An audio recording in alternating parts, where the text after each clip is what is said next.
My child, stop what you're doing and listen. This is not just another word. This is your awakening. The heavens are stirring, and I am calling you by name. You can't just ignore this message any longer. Everything around you is shifting, but what's about to shift within you matters most. You have felt me tug at your heart again and again, yet you've pushed it aside, waiting for a better time. That time is now. This is the moment between what was and what could be. The moment where eternity leans close and whispers, choose life. Choose me. You have felt it, haven't you? That quiet stirring deep within your soul. The one you try to silence when the world grows loud. The one that refuses to fade no matter how much you distract yourself. It comes to you in the stillness of night, when all the noise dies down and you're left alone with your thoughts. It whispers in the ache you cannot name, in the longing that lingers after every fleeting joy. That stirring, my beloved, is not random.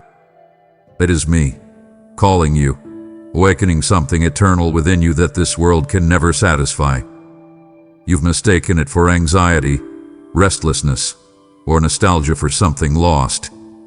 But what you truly feel is the echo of my presence, tugging at the edges of your heart, asking you to come home.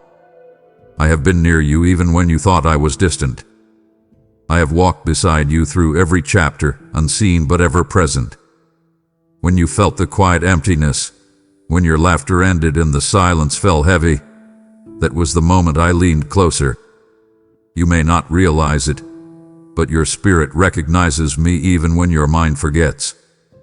That stirring is your spirit responding to mine, an ancient connection that nothing on earth can break.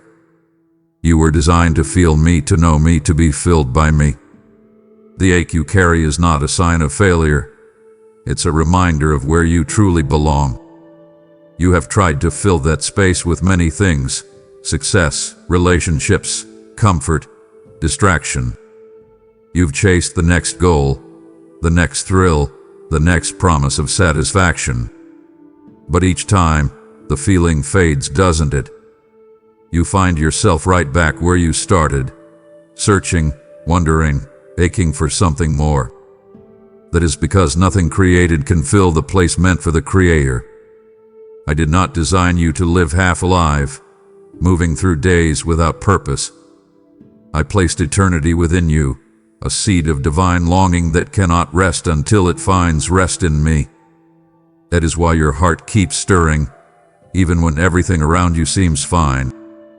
I know there are moments you've tried to ignore it, to silence my call with busyness or reason.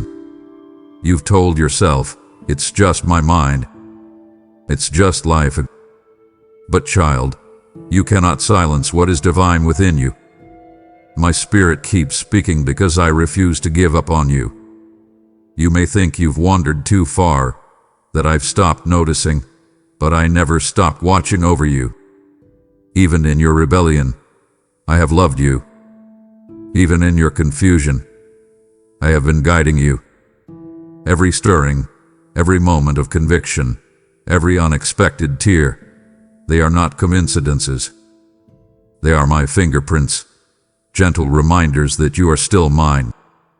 You sense that something is shifting, that your soul is on the edge of awakening. Don't resist it. The shaking you feel is not meant to break you but to wake you. I am loosening the grip of things that no longer serve you, calling you away from the noise that has numbed you for too long. The emptiness you fear is not punishment, it is preparation.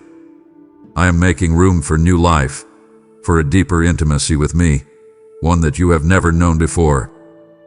You do not have to earn this, only open yourself to it. Listen, my beloved, the reason you can't shake this stirring is because I am breathing life into your spirit again. I am awakening the parts of you that have been asleep, the faith that once burned bright, the joy that once felt effortless, the peace that once seemed natural. I am restoring what life has dulled. This stirring is not the end, it is the beginning of your return, your renewal, your rediscovery of who you truly are in me. So don't turn away from this moment. Don't bury it beneath distraction or fear. Let yourself feel it, the pull, the ache, the longing. It's holy. It's divine. It's me, standing at the door of your heart, whispering your name once more. You've tried to fill your soul with many things, but only my presence will ever be enough. The stirring you feel right now is the proof that I am still reaching for you, not to condemn, but to bring you home. You can keep running, but the stirring will follow, because it's not a feeling, it's a summons. A call from the one who made you, who knows you, who still waits for you. You can't ignore it any longer. It is time to awaken. You've heard me before, haven't you? Not through thunder, not in shouts or storms, but in the still, soft whisper that interrupts your thoughts. The voice that tells you to forgive when your heart burns to remember the wrong. The one that gently nudges you to let go, to turn around, to choose light instead of darkness. That voice, the one you've doubted, the one you've brushed aside, it is mine. You silence me with noise, with logic, with excuses, with distractions. You've told yourself it's only your mind, or a random feeling, or a passing emotion. But I tell you now, with all the love of eternity, it is my spirit speaking within you. And you cannot keep ignoring me. For every time you silence my whisper, the world grows louder, and my voice becomes harder to recognize. I have spoken to you in ways you didn't expect.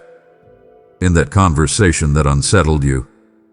In that sudden conviction that pierced your heart. In that moment of quiet where something inside said, "This isn't right." You felt it, the pull, the pause, the sacred discomfort. That was me. My voice doesn't always come to comfort, and sometimes it comes to correct. But every correction is love. I see where your steps are leading, where the path of your choices ends, and I call out because I want you safe. The world promises you freedom, but its chains are subtle. You believe you are in control, yet slowly you lose your peace, your purpose, your clarity. My voice calls out not to restrict you, but to rescue you. Do you remember the times you almost did something and suddenly felt that inner hesitation, that quiet don't? That was not fear, that was my protection. When you walked away from something and peace followed, that was my confirmation. And when you ignored me and pain followed, that was not punishment, it was consequence, wrapped in mercy, meant to bring you back to awareness. I speak not because I want to control you, but because I see what you cannot see. I know the traps before you, the wounds that await, and I cry out, "This way, my child. Come this way instead." But you've become used to other voices. The world speaks with confidence. Its lies sound reasonable. Its pleasures feel immediate. Its distractions promise comfort. Yet all of them are temporary echoes, fading into emptiness. My voice, though softer, carries eternity within it. You must learn again to recognize it. The noise around you is not neutral. It competes for your devotion. It dulls your discernment. You keep asking me to speak louder, but I ask you to listen deeper. The problem is not the volume of my voice, but the distance of your attention. You say you want to hear me, but hearing requires stillness, surrender, obedience.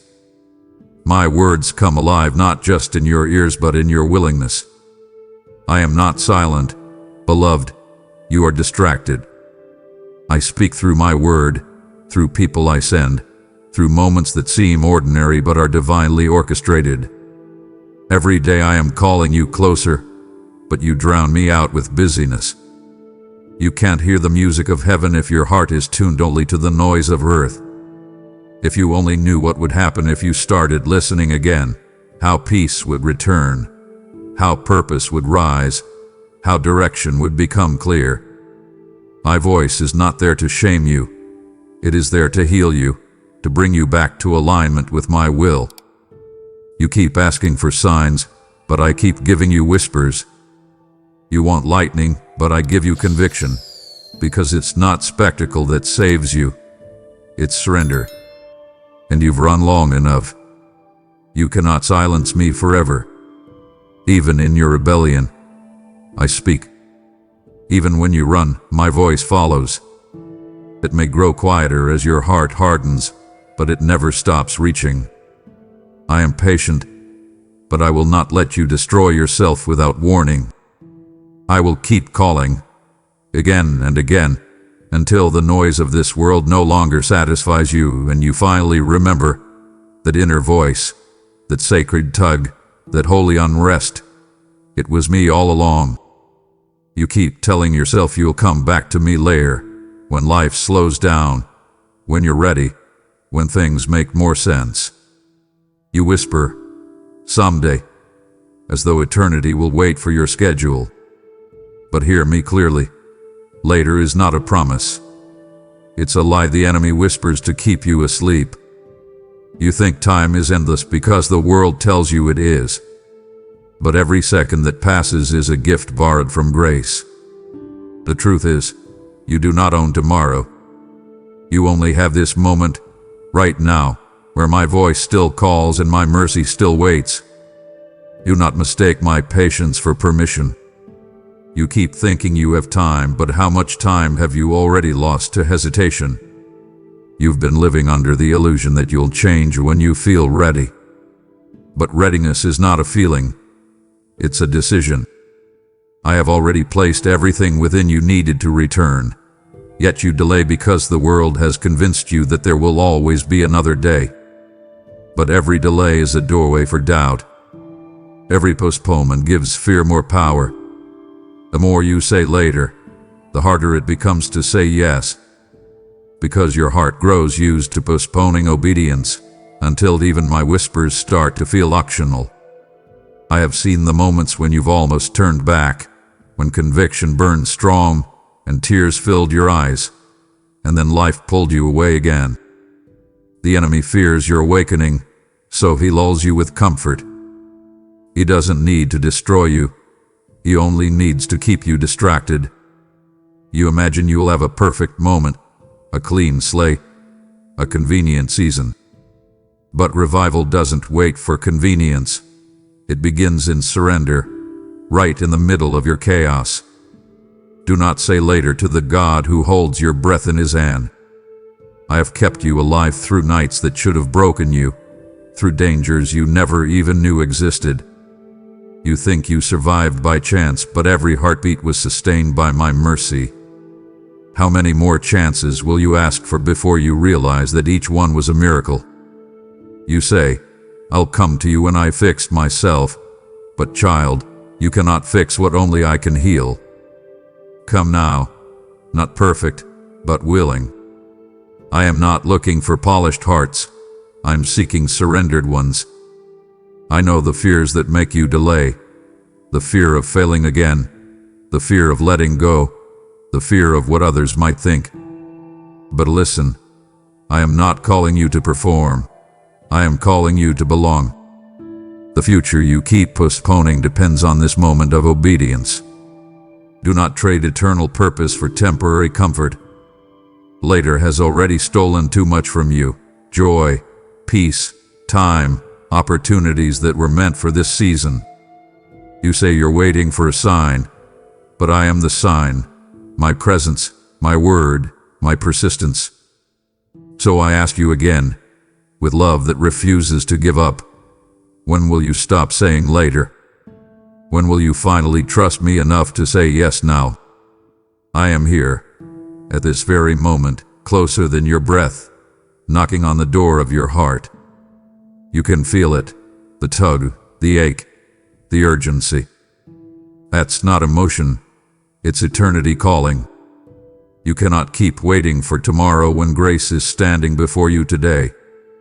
Later is an illusion, but now is holy. Do you feel it, that quiet distance between us? And didn't happen all at once, did it? It began softly, almost unnoticed. A few missed moments of prayer, a few choices made without asking me, a few days where the noise of life grew louder than my whisper. And before you realized it, the closeness you once felt had faded into memory. You still believe in me. You still speak my name, but deep inside, you sense it. The warmth has cooled. The connection feels dim. You think perhaps I've withdrawn, but no, my child, I never left. It was you who drifted, one step at a time, not out of rebellion but through distraction. I watched you grow weary trying to hold everything together, and though I was near, your eyes turned elsewhere, to lesser lights that promised rest but gave you only exhaustion. You've been moving fast, too fast to notice that your soul is thirsty. You fill your schedule. You check every box. You tend to everyone else, but neglect the one thing that gives you life, your communion with me. I have not been angry with you. I've been aching for you. Like a father missing his child's voice, I've been waiting for you to slow down long enough to remember that love is not built on busyness. I never asked you to perform, to prove or to impress me, only to be with me. But you've learned to live strong without realizing you've grown distant. The quiet between us is not a punishment. It's an invitation. I am waiting in that silence, ready to speak again when you stop running long enough to listen. You say, I don't feel you like I used to. But child, feelings are not the foundation of faith. Truth is. And the truth is that I have never moved away from you. I am as near now as I was when you first felt my presence. The only thing that's changed is where you've placed your attention. When your eyes wander from me, the world feels heavier, darker, colder. That emptiness you sense isn't distance from my love. It's distance from awareness of it. You don't need to search for me in the clouds or chase after signs. I am right here, quietly waiting for your gaze to return. I see how tired you are, the kind of tired sleep can't fix. You lie awake, scrolling through thoughts, wishing for peace, but peace isn't something you can earn. It's someone you can return to. That restlessness in your chest, that feeling that something is missing, that's not failure. That's the echo of my absence in your awareness. You've been feeding your body and starving your spirit. And yet, here I am, arms open, ready to restore what's been missing. Do not let shame keep you silent. I do not turn away from those who drift. I run toward them. My heart does not hold grudges. Every time you whisper my name, even faintly, all of heaven leans in to listen. You think you have to start over, but no, you just have to turn. One honest prayer is all it takes to bridge the gap that feels so wide. I will meet you in the very place where you feel furthest from me. The quiet between us is not a void. It's sacred space waiting to be filled with my presence again. Come back into the stillness, not with grand words but with honesty. Tell me everything you've been holding in, the doubts, the disappointments, the quiet ache. I already know, but I want to hear it from you. Because in your vulnerability, intimacy is reborn. You don't have to chase a feeling to find me. Just be still, and you'll remember, I was never gone. You were simply distracted by a world that cannot love you the way I do. Let this be the moment the quiet distance ends, and the closeness begins again. You've tasted much in this world, haven't you? Success, pleasure, affection, approval. You've had moments that looked like joy, yet none of them lasted. Every victory fades, every thrill dissolves, every affection proves fragile. You keep reaching, keep building, keep chasing, but the satisfaction always slips through your fingers like sand. You tell yourself, maybe the next thing will do it. The next promotion, the next relationship, the next achievement. But deep inside, you already know, none of it stays. That hollow feeling after the high, that quiet ache after the noise fades, it's not failure. It's truth. It's the reminder that your soul was never meant to be filled by temporary things. You are eternal, my child, and only eternity can satisfy eternity.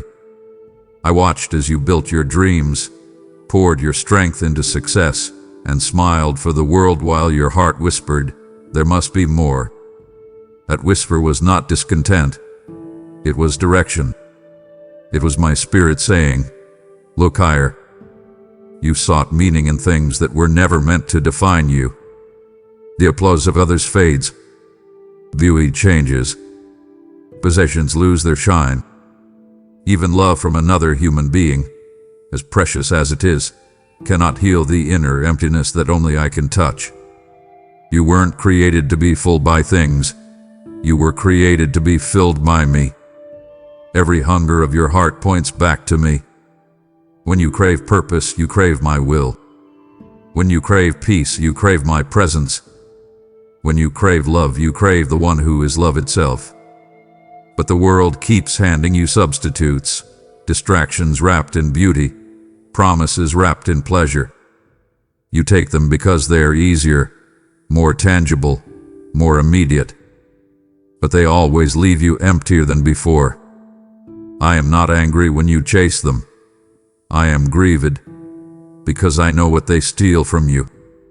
They take your focus, your time, your wonder, and in return, they give you nothing that lasts. I never said you couldn't enjoy what's in this world. I gave you good things to delight in. But I never intended those things to replace me. When you love them more than me, they become weights that pull you away from peace. But when you love me first, those same things find their proper place. They become blessings, not burdens. You see, it's not the having that ruins you.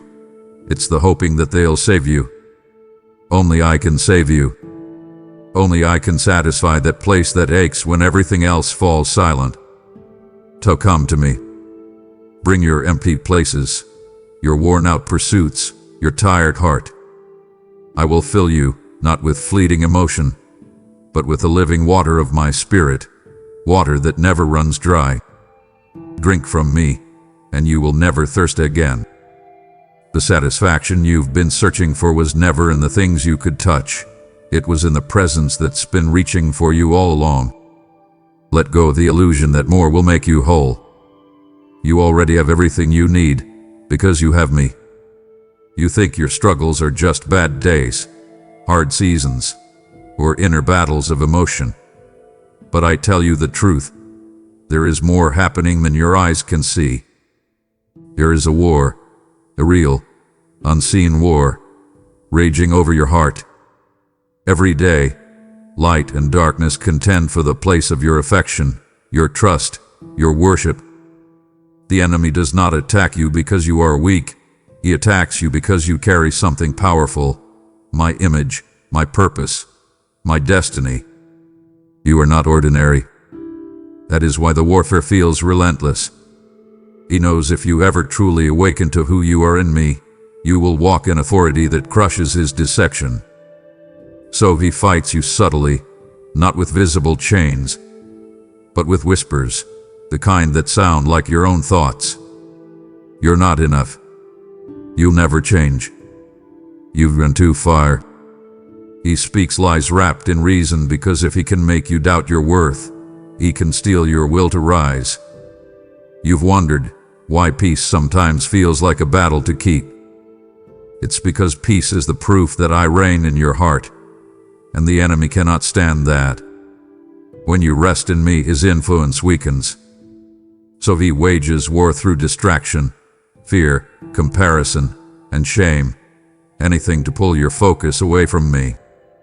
That's why your mind feels under siege when you try to pray, why your heart feels heavy after joy, why small disappointments hit you harder than they should.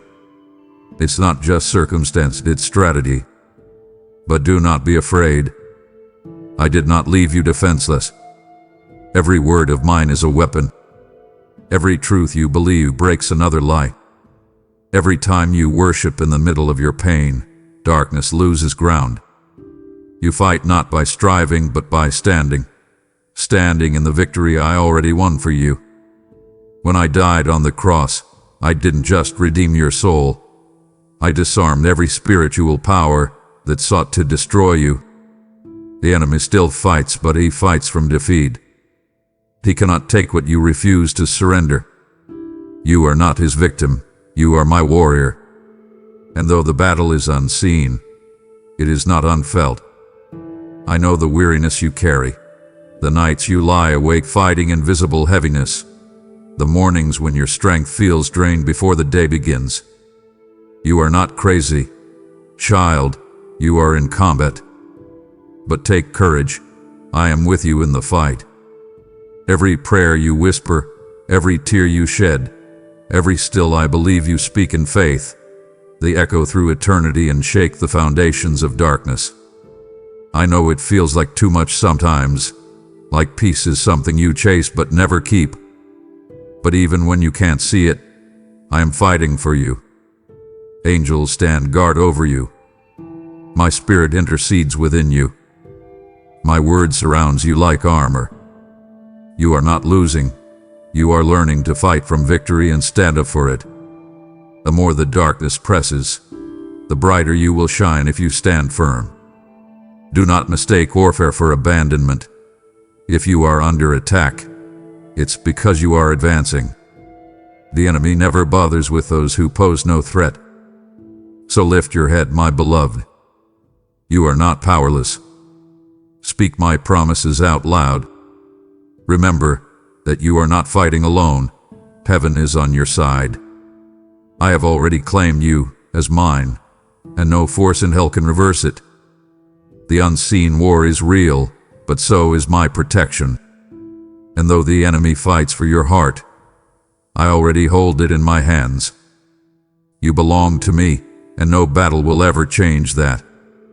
You did walk away from me overnight. It wasn't rebellion that created the space. It was a slow, almost unnoticeable drift. A skipped prayer here, a compromised thought there, a moment of disappointment that went unhealed, a wound that you covered instead of bringing to me. That's how it begins. The heart rarely runs. It drifts. And the enemy knows how to make drifting feel harmless. You tell yourself, I'm just tired, or I'll get back on track soon. But the truth is, every step away feels smaller until distance becomes normal. That's how the enemy works, not by sudden destruction, but by quiet detours that numb your awareness of me. You used to feel my presence easily. Songs brought tears, scripture spoke clearly, prayer felt alive. But lately, it's felt harder, hasn't it? You still go through the motions, still speak the words, but something feels muted. That's the sign of drift, when faith turns from relationship into routine. I haven't left you, child. I'm right where I've always been. But you've allowed other voices to speak louder than mine. You've let worry, disappointment, and distraction settle into places where all used to live. You didn't mean to lose the closeness. You simply got busy surviving. Yet in all your striving, your heart grew tired, and slowly, you began to live without the wonder you once had. I am not angry that you drifted. I am reaching for you because I miss you. You are my joy, my delight, and I long for the sound of your honest voice again. I know the pain that made you pull away, the unanswered prayers, the betrayals, the seasons that made me seem silent. You built walls to protect your heart, not realizing those same walls kept me out. But I never stopped watching, never stopped whispering, never stopped waiting. Every little flicker of longing in you, that's me, gently drawing you back. The drift always begins unnoticed, but it doesn't have to end in distance. The moment you turn back toward me, I close the gap. You don't need to climb your way back with guilt or performance. Just turn. Just whisper, "I miss you." That is all it takes for the tide to change. The drift ends not with effort, but with surrender. I am not waiting to condemn you. I am waiting to embrace you. My love is not offended by your detours. It is determined to bring you home. Be honest with yourself. Are there things you've allowed to take my place? The world is full of counterfeit comforts, and you've tasted enough of them to know they don't last. Come back, my beloved. The current of my grace is strong enough to carry you home, no matter how far you've gone. The drift ends the moment you decide it does. My mercy is not delayed. It's immediate. You don't have to wonder another day. You felt the quiet distance long enough. Let this be the moment you turn around and feel my arms again. You've carried lies in your heart so long that they've started to sound like truth. They whisper to you in moments of weakness, echoing louder than my promises. You've heard them so often, from the world, from your past, from your own wounded heart, that you've begun to repeat them as your own thoughts. I'm not enough. I'm too broken. It's too late for me. I'll never change. But listen to me. Those words did not come from me. I never called you worthless. I never told you that you were too far gone. I never said you were beyond redemption. Those are the lies of the one who fears your awakening, the enemy who knows what will happen if you ever see yourself the way I see you. Because if you did, you would stop living as a prisoner and start walking as a son, as a daughter, as one redeemed by my blood. You think those lies describe you, but they are only chains, invisible words that bind you to false identities. They were spoken over you in moments of pain, and you agreed with them because you were hurting. Someone told you that you were unwanted, and you believed it. Life disappointed you, and you decided I must have too. But hear me now. I was there in those moments, and I never spoke those words over you. I called you loved when you felt forgotten. I called you chosen when you were rejected. I called you mine before the world ever had a chance to define you. But lies are powerful when left unchallenged. That's why I am speaking this truth over you now, because I want to set you free from the stories that never belonged to you. The lies you've believed have shaped the way you see yourself, the way you approach me, the way you love others. You've lived in the shadow of shame, thinking it was humility. You settled for survival when I destined you for abundance. You've accepted anxiety as normal when I designed you for peace. Every lie tolerated becomes a stronghold that blinds you to my truth. And so I come to tear them down, not to shame you, but to liberate you. The enemy built his fortress in your mind, brick by brick: fear, guilt, rejection, comparison. But my word is the hammer that breaks every wall. I came not to decorate your prison, but to destroy it. You say, I want to believe what you say, Lord, but it's hard. I know, child. The lies have been loud for so long that truth feels unfamiliar. But don't confuse familiarity with truth. The fact that you've lived with these lies doesn't mean they are real. It only means they've gone unchallenged. Let me teach you to hear my voice again. My truth will feel like light after years in darkness. Uncomfortable at first, but healing. When I tell you that you are forgiven, I mean it. When I tell you that you are loved, I mean it. When I say you have purpose, I mean it. I am not flattering you. I am restoring you. You have believed lies about me too, that I am distant, that I am disappointed, that I have given up on you. But if you could only see the way I look at you, with fierce, unchanging love, those lies would die instantly. I do not measure you by your failures. I see the battles you fought, the wounds you've hidden, the strength it takes to keep trying.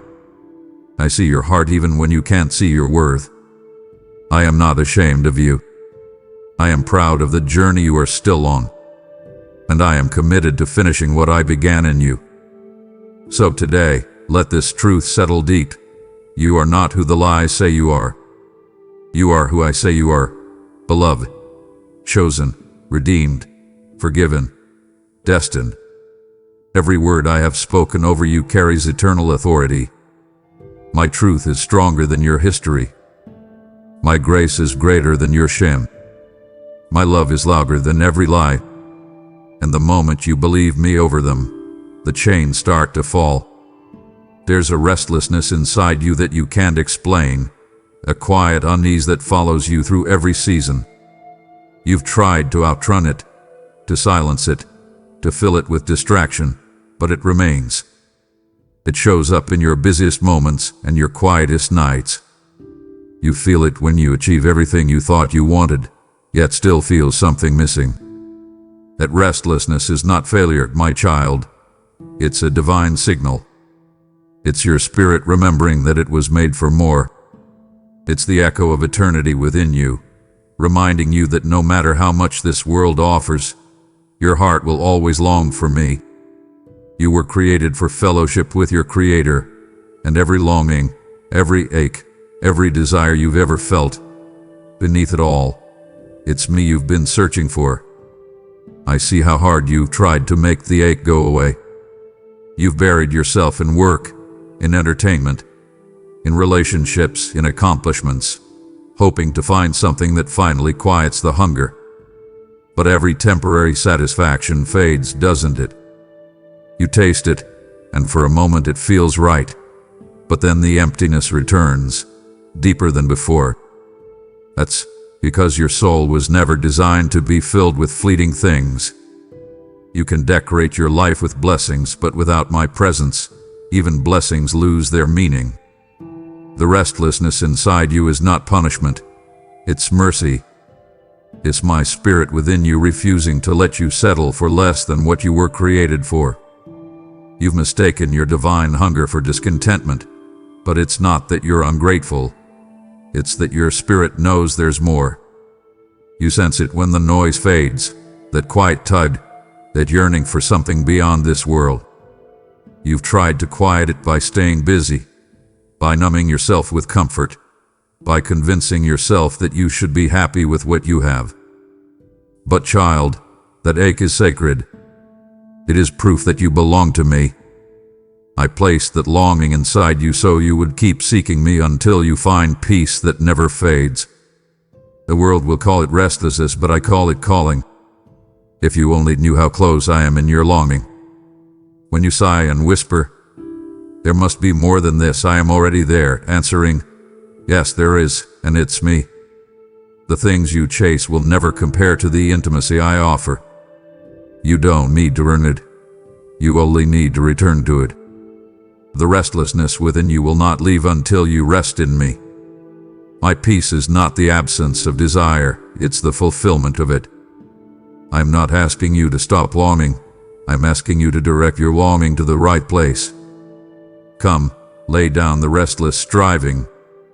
Let me quiet your soul with my love. I will not remove your desire for more. I will fulfill it with myself.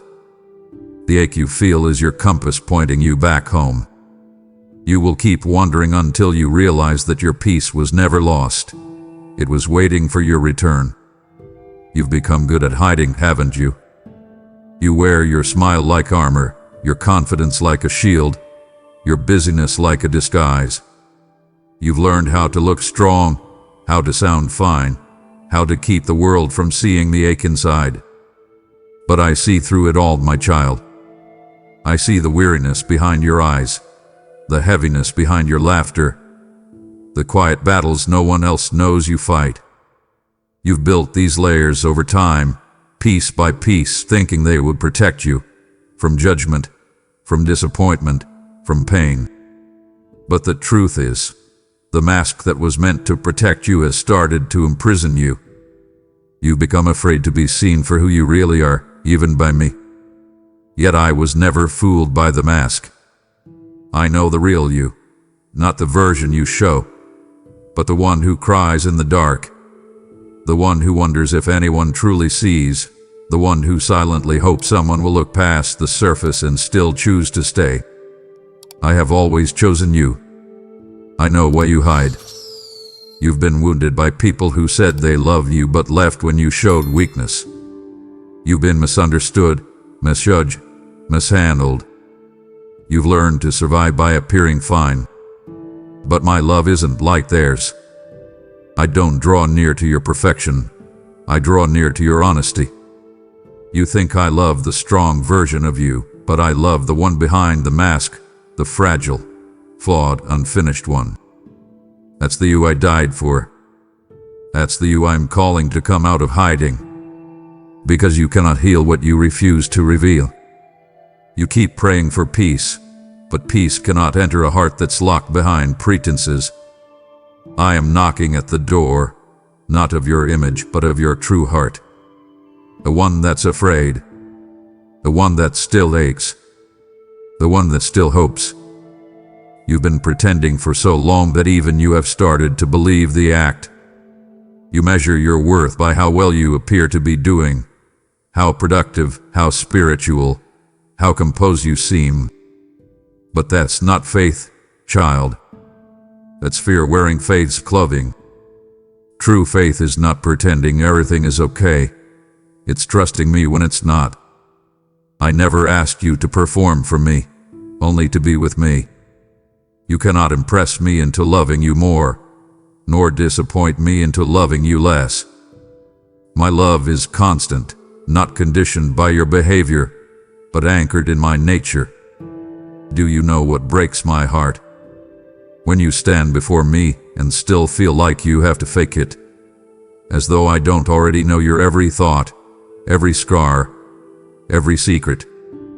I know the words you couldn't say, the sins you regret, the fears that paralyze you. I know the memories you can't shake. Yet even with all that, I still say you are mine. I am not looking for perfection. I'm looking for permission. Permission to enter the places you've kept hidden. You've been trying to fix yourself before coming to me, but you can't clean what only my grace can wash. Take off the mask. Let me see you. Let me love you there, in the raw, unfiltered truth of your humanity. You may fear rejection, but what you'll find instead is relief. The moment you stop pretending is the moment you start breathing again. When you come to me unguarded, the walls that kept out pain will no longer block love. My presence will meet you where you truly are, not where you pretend to be. So let the mask fall. You don't need to perform for the one who already sees everything. I'm not asking for your perfection. I'm asking for your permission to love the unedited you. The one behind the walls. The one behind the smile. The one who's been waiting to finally rest. I remember that moment. The one no one else saw. The night you sat in silence. Too tired to pray, too numb to cry, too broken to try again. You didn't tell anyone how close you were to giving up. You smiled the next day, but inside, you were done. You thought no one noticed, but I was there. I saw you sitting in the dark, whispering, "I can't do this anymore." And though you couldn't feel it, I was holding you. My arms wrapped around you in the unseen, keeping your heart beating when your hope was gone. You thought the silence meant I had left, but it was in that silence that I was carrying you through a battle you didn't even have strength to fight. I know the weight you carried, the disappointment that shattered your faith, the betrayal that stole your trust, the grief that made you question everything. You thought you were too weak, but you were stronger than you knew, not because of your willpower, but because I sustained you. Every breath you took in that darkness was a declaration of victory. The enemy wanted that night to be your end, but I marked it as your turning point. You didn't quit because I didn't let you. I whispered to your spirit even when your mind couldn't hear me. Hold on. This is not where your story ends. And you did. You held on, even if only by a thread, and that was enough. You've mistaken survival for failure, but survival is proof of strength. You made it through nights that were meant to break you. You walked through fire and came out, even if you came out trembling. You thought you lost everything, but you didn't lose me, and that's why you're still here. I never abandoned you in that storm. Every tear that fell was counted. Every breath you forced was seen. Every ounce of strength you had left, I blessed it, multiplied it, and used it to keep you standing. What you thought was the end was the moment I began to rebuild you from the ashes. You think your pain disqualified you, but it was actually the soil for purpose. The crushing that nearly destroyed you is producing oil, an anointing that only those who have suffered understand. You will speak healing into others because you know what broken feels like. You will comfort others with the same comfort I gave you. Nothing you've endured will be wasted. The moment you almost gave up is the moment I declared, you will rise again. And you have. Maybe you don't see it yet, but every sunrise since that night has been a testimony that darkness doesn't win. I know you still feel fragile, but I am still your strength. You don't have to fear falling again, even if you stumble. My hands are underneath you. I never promised that life would be painless, but I did promise that pain would never have the final word. You are still here for a reason. What the enemy meant for your destruction, I am turning into direction, into destiny. So don't despise the moment you almost gave up. It revealed what's real. It proved that my grace is greater than your despair. You thought you were at your end, but you were at the threshold of new life. You survived because I wasn't finished. And I am still not finished. The story you thought ended in the dark will shine brighter than you can imagine. The moment you almost gave up will become the testimony that helps someone else keep going. And you'll finally understand, you were never alone, not for a second. You think I didn't hear you, don't you? Those prayers you whispered in the dark, the ones you barely had the strength to speak, you've convinced yourself they vanished into silence. You prayed for answers, for healing, for clarity, for change, and when nothing seemed to happen, you began to wonder if I was even listening. You told yourself, maybe God is quiet because I did something wrong. Or worse, maybe he doesn't care. But child, I heard every word. Not one prayer left your lips without reaching me. Not one tear fell without being noticed. My silence was never absence. My delay was never denial. I was answering in ways you couldn't see, building something deeper than what you asked for.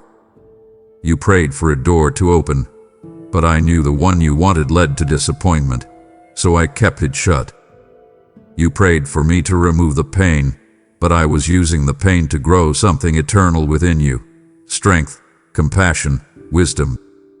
You prayed for a person to stay, but I saw the heartbreak they would bring if they did. You prayed for provision, and though it didn't come how you expected, did you notice how you still never lacked? You prayed for peace, but I was teaching you that peace isn't the absence of storms, it's the presence of trust in the middle of them. I answered, not always in the way you wanted, but always in a way you needed. There are prayers you've long forgotten that I am still honoring. My timing doesn't work like yours. I am not late. I am eternal. You look for immediate results, but I am building generational impact. You see moments, I see destinies. You pray for comfort, but I prepare you for calling. My silence was the soil where faith grew in you, faith that isn't based on feelings, but on knowing that I am who I say I am, even when you can't trace what I'm doing. You asked me to speak, but I was speaking through the waiting. The delay was the lesson. The silence was the shaping. I know it hurts when heaven seems quiet. I know you've asked, why does everyone else seem to get their answer, but I don't. But what if the waiting was mercy? What if I withheld not to punish you but to protect you? You see, unanswered prayers are often the loudest expressions of my love, because I know what you don't know yet. I see the path beyond the next step. And while you were crying out for me to change your situation, I was using the situation to change you. You've grown in ways you wouldn't have if I had said yes too soon. You've learned to depend on me, to hear me in stillness, to trust me without sight. You thought I was distant, but I was closer than ever, sitting beside you in the waiting, weeping with you in the disappointment, holding you when you wanted to give up. My answers are not always what you expect, but they are always right. And when you finally see the full picture, you will thank me for every no, every not yet, every silence that seemed unbearable. Because through it all, I was never ignoring you. I was preparing you. And now, my child, the season is shifting. The things you prayed for long ago are lining. The seeds you planted in tears are about to bloom in joy. You will see that every prayer was heard, every word mattered, and every moment of silence had purpose. You've asked me why more times than you can count. Why did you let that happen, Lord? Why didn't you stop it? Why did you protect me from that? You've carried those questions quietly, afraid to voice them, yet they echo in your heart every time old wounds resurface. I know them all, every question, every tear, every silent scream. And I am not angry with you for asking. I never told you to hide your pain from me. I told you to bring it to me. The pain you carry was never meant to be a wall between us. It was meant to become the doorway where you would find me in a way you never had before. I did not cause your pain, but I allowed it, and that is what you wrestle with. You think my allowing means I am cruel, distant, or indifferent. But listen closely. My allowance was not neglect. It was purpose. There are things in this world I could stop instantly, but to stop every pain would mean to erase free will, the very gift that allows love to be real. I could have shielded you from every heartbreak, but then you would have never known what it means for me to heal one. I could have prevented every loss, but then you would never understand resurrection. I could have made life easy, but easy never builds eternity in a soul. I know what you endured, the betrayal that broke your trust, the sickness that drained your hope, the loss that still leaves you breathless. I saw it all. I wept with you in every moment of it. My heart broke with yours. I did not stand far off watching. I was right there in the fire. And though I allowed the pain, I did not allow it to destroy you. What the enemy meant for evil, I have been quietly turning for good. The wounds that made you cry out in anguish will one day be the very places my glory shines through. The scars that remind you of suffering will become the proof of survival. You see, pain can do what comfort never could. It purifies. It strips away illusion. It reveals what truly matters. It draws you to me in ways joy never can. I didn't let you walk through the valley to break you. I led you through it to reveal that I am still God even there. You thought pain meant I was gone, but I was the one carrying you through it. Every tear you cried watered the soil where your faith was growing. Every unanswered why was shaping the strength that you now carry. You've become more compassionate, more wise, more aware, and though you wouldn't choose that road again, it's made you into someone who reflects me more deeply. My child, I know you still hurt, but listen, I am redeeming every piece of your pain. I will waste nothing. What was unfair, I will make right. What was lost, I will restore. What was meant to destroy you will become the testimony that saves others. And one day, when you see the full picture, you will realize that even in your deepest pain, I was never cruel. I was crafting redemption. The pain I allowed has not disqualified you. It has prepared you. You are stronger, wiser, and more rooted than before. Your pain has become the proof that my grace truly sustains. So don't let bitterness grow where healing was meant to bloom. Trust me, I allowed it because I am making something beautiful out of what once broke you. Come home now, before your excuses harden into walls you no longer remember how to climb. You keep telling yourself you need to be cleaner, stronger, steadier before you come back to me. But I am not waiting for your polish. I am longing for your presence. You imagine a courtroom where you must defend your failures, but I have prepared a table where you are already wanted. You think you have to retrace every wrong turn to find me, but I am standing in your today, not your yesterday, with open arms and eyes that do not look away. I know why you hesitate.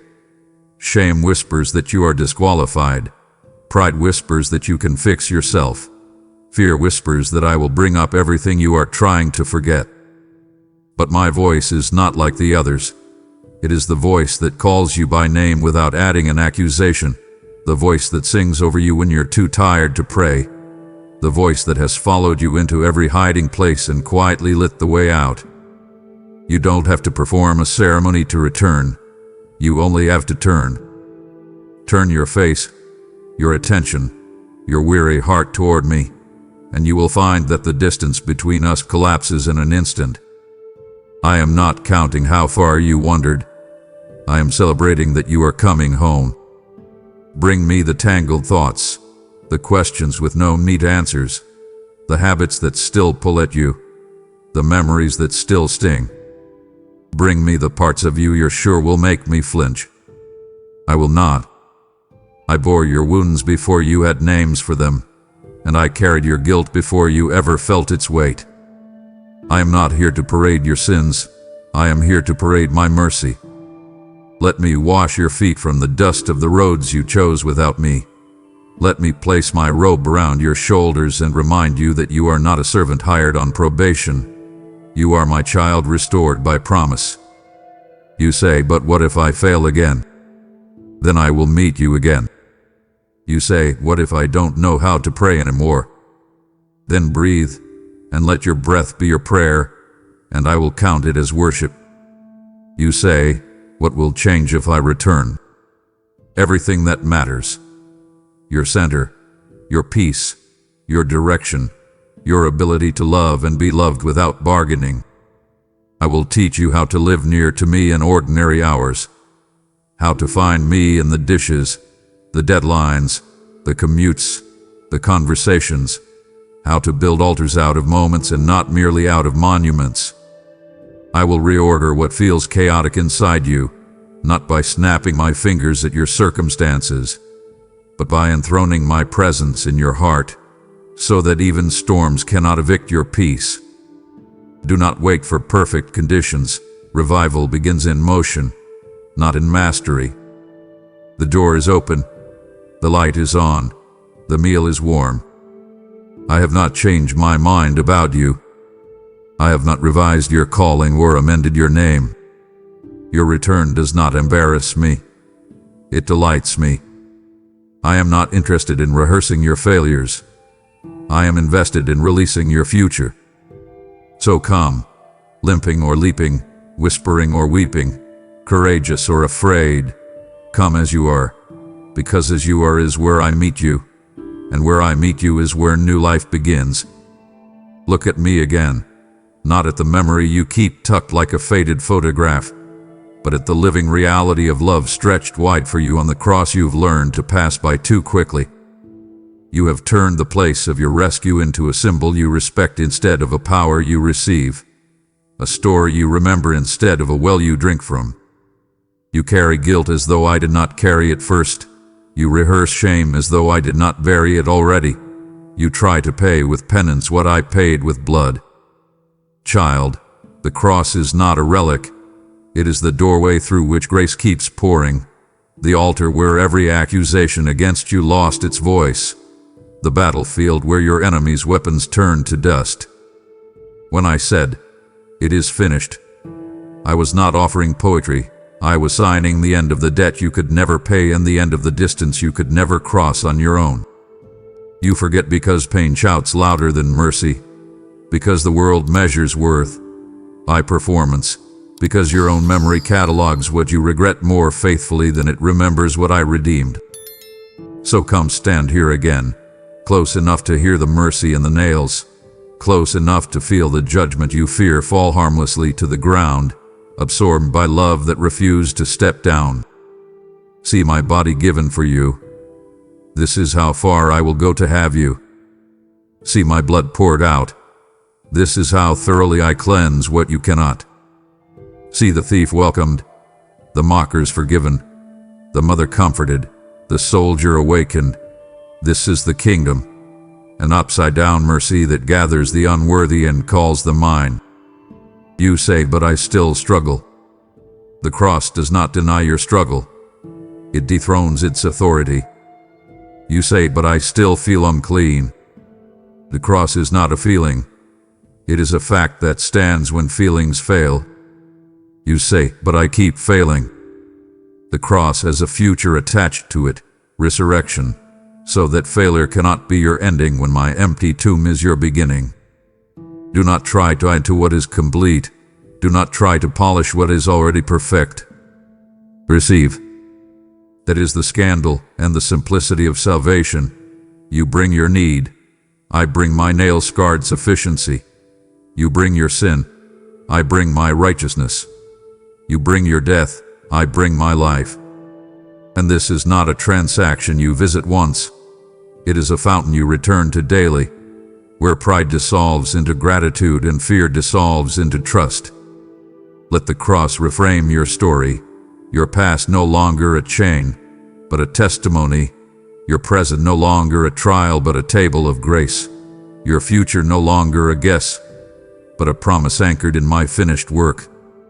Lift your eyes from your efforts and look at me lifted up. Lift your heart from your self-condemnation and listen to the verdict already spoken over you. Forgiven, beloved, free. Remember the cross not as a chapter in a book you've read, but as the pulse of your life in me.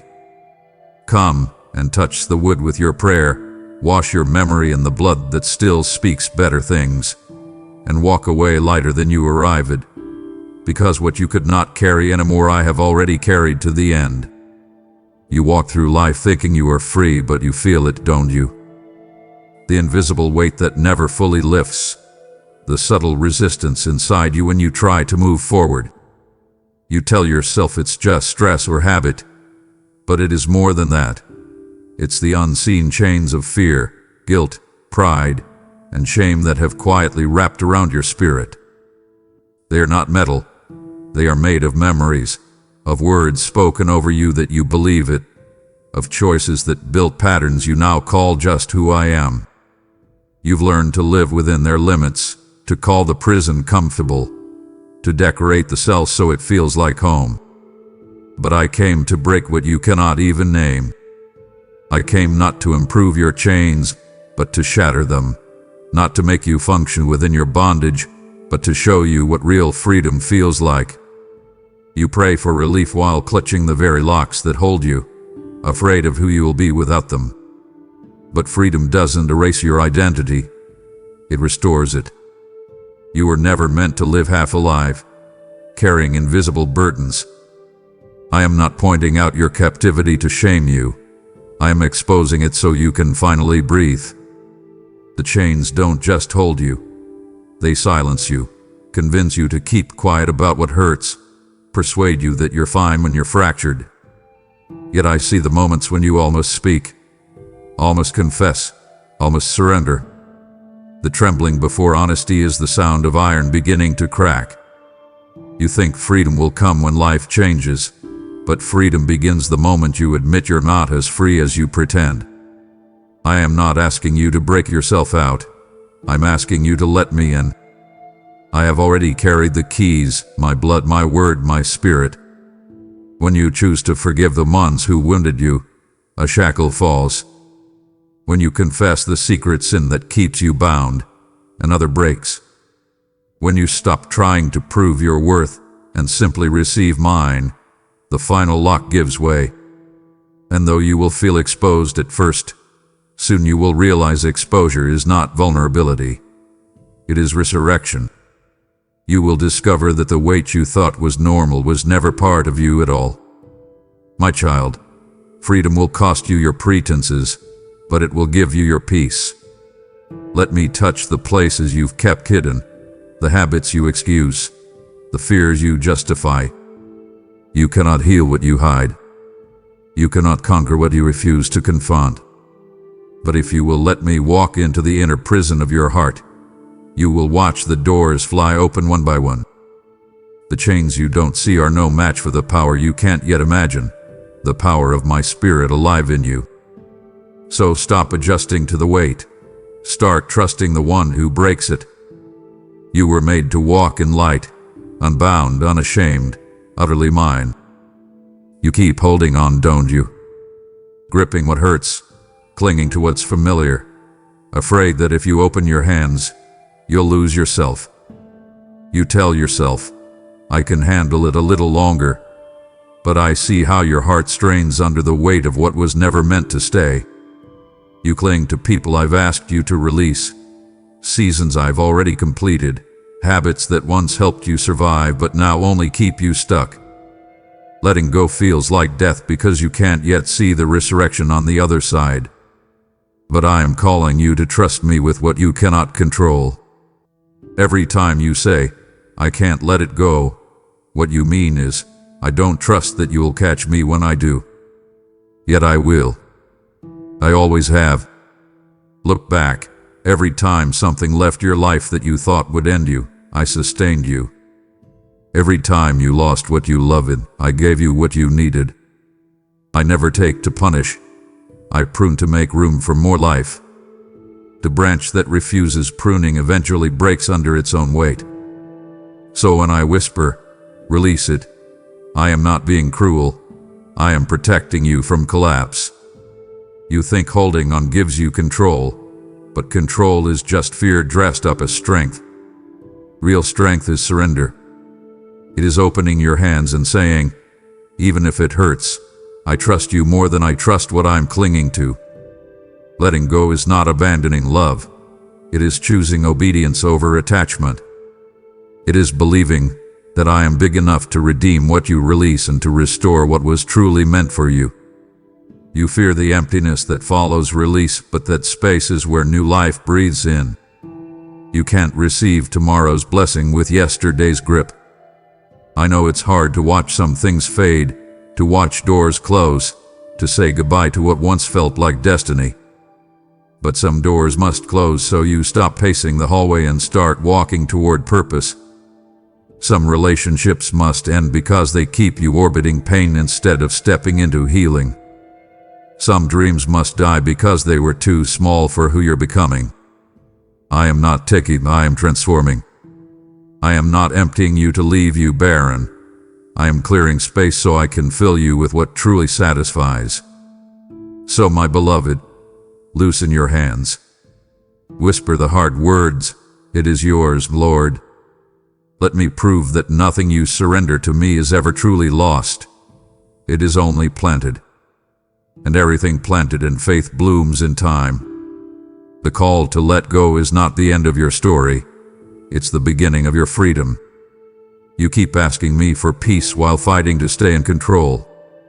You want freedom, yet your hands are clenched tight around your own plans, your own timing, your own understanding. You whisper prayers that sound like surrender, but deep inside, you still fear what happens if you truly let go. You think surrender means loss, but it is the doorway to everything your heart has been searching for. The moment you stop striving to manage what was never yours to control, that is the moment heaven begins to move on your behalf. Surrender is not weakness. It is alignment. It is not defeat. It is divine cooperation. When you yield your will to mine, you do not lose power. You step into mine. And my power, child, has no limit. You've been living as if everything depends on you. And that's why you're so tired. You were never meant to carry the burden of outcomes. You are called to obey, not to orchestrate. The weight you feel isn't life's demands. It's resistance to my will. You can't experience peace while holding on to the very things that keep you bound. When you surrender, you finally make space for me to do what only I can. You say, Lord, what if I surrender and things fall apart? But they are already falling apart when you try to hold them together without me. You see, surrender doesn't make life easier. It makes it holier. It invites me into every moment, every uncertainty, every ache, until you realize that your weakness was always the place my strength was waiting to fill. I know surrender terrifies you because you've been hurt before. People you trusted took advantage of your openness. But I am not like them. My plans don't use you, they fulfill you. My hands don't harm you, they heal you. I am not asking you to surrender to fate, but to love. The same love that formed you, protected you, redeemed you, and has never once failed you. The same love that will carry you even when you cannot carry yourself. You keep wondering why you can't hear my voice clearly. It's because your fears are louder than your faith. When you surrender, the noise begins to fade, and suddenly my whispers become unmistakable. You will hear me not because I speak louder, but because your heart finally becomes quiet enough to listen. True surrender isn't a one-time act. It's a daily rhythm. It's waking up and saying, not my will, but yours, even when your will feels safer. It's choosing trust over clarity, obedience over comfort, peace over control. It's looking at uncertainty and saying, I don't know what's next, but I know who does. When you live this way, life no longer tosses you around like a storm. You begin to walk on the waves that once threatened to drown you. You remember when I asked Peter to step out of the boat? It wasn't about water, it was about trust. As long as his eyes stayed on me, the impossible became possible. But the moment he looked at the wind, fear reclaimed what faith had claimed. That's what happens when you stop surrendering. You begin to sink under the weight of what I already conquered. But when you surrender again, when you reach for me instead of control, I lift you every time. My hand has never failed to reach those who call my name. So here's my question to you, beloved. Will you finally trust me enough to let go? Will you lay down the illusion that you must fix, plan, and protect everything? You don't need to understand every detail to obey. You only need to trust the one who sees beyond the horizon. Your surrender activates miracles because it says, I believe you more than I fear the unknown. The moment you yield fully, heaven leans in and moves powerfully. The power of surrender is this. You stop striving for what you already have, me, and when you have me, you have everything. You keep asking me to heal you, but every time I bring you to the place of healing, you turn away. You want peace, but not the process that brings it. You want restoration, but not revelation, the revealing of wounds you've buried too deep for too long. You say, Lord, heal me. Yet when I start touching the old pain, you flinch, you resist, you retreat behind busyness or distraction. You've mistaken avoidance for strength, pretending you've moved on while the infection of old wounds quietly poisons your joy. But I cannot heal what you keep hidden. I cannot pour new wine into a vessel that refuses to be emptied of the old. My healing doesn't happen through denial. It happens through exposure, honesty, and surrender. You've been patching the surface, but I am after the root. The pain you try to outrun is the very place I want to meet you. I know you're afraid to go there. The memories sting, the betrayals still echo, the shame feels raw. You think facing them will break you, but child, they're already breaking you in silence. What you suppress will always resurface. The tears you refuse to cry harden into walls that keep love out. mine and others. But when you finally let them fall, when you let yourself feel and bring it to me, healing begins to flow. I am not afraid of your brokenness. I am drawn to it. My hands are gentle, but they are also surgical. I will not harm you, but I will cut away what's been killing you.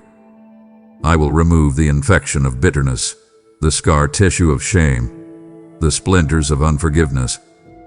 Yes, it will hurt for a moment, but not forever.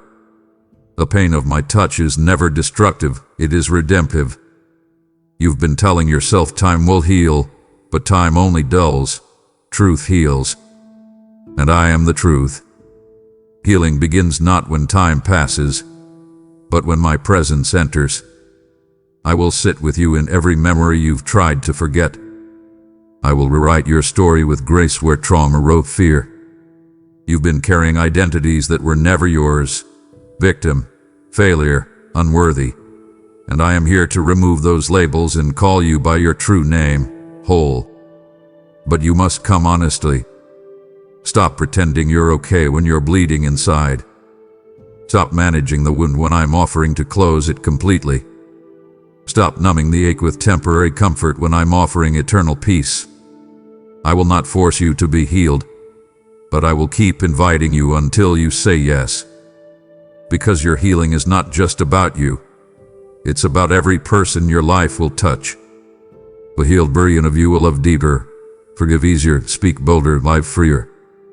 The world needs that you, and that you is waiting on the other side of your surrender. So don't run from my hand when it reaches for your pain. I know exactly where it hurts and how to heal it. I will not rush you, but I will not leave you in pieces either. You've been praying for peace. I'm offering wholeness. You've been praying for relief. I'm offering restoration.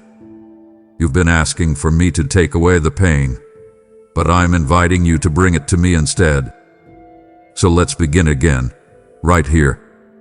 Let me into the wound you've been guarding. Let me wash it clean with truth, bind it with love, and breathe new life where you thought healing was impossible. You don't have to understand it, you just have to let me in. My healing is not a moment, it's a miracle in motion. And the moment you stop running from it is the moment you start walking in it. You've prayed for change, but true change doesn't begin in what you do. It begins in how you think. Transformation starts in the secret chambers of your mind, where thoughts are born, beliefs are shaped, and battles are either won or lost. You've been asking me to renew your life, but I'm asking you to let me renew your mind, because your mind is the lens through which you see everything, even me. If the lens is clouded, the light cannot enter clearly. Every lie you believe, every fear you entertain, every doubt you feed becomes fog between you and my truth. That's why I keep calling you back to my word, not as a ritual, but as renewal. My word doesn't simply inform you, it transforms you. It uproots the lies that have built strongholds inside you and replaces them with truth that sets you free.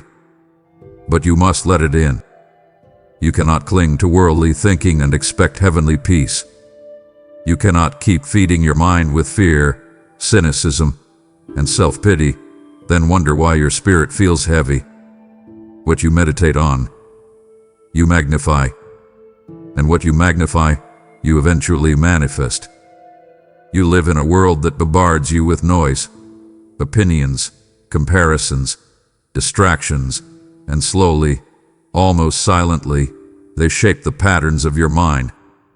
You begin to think as the world thinks, survival instead of surrender, control instead of trust, anxiety instead of peace.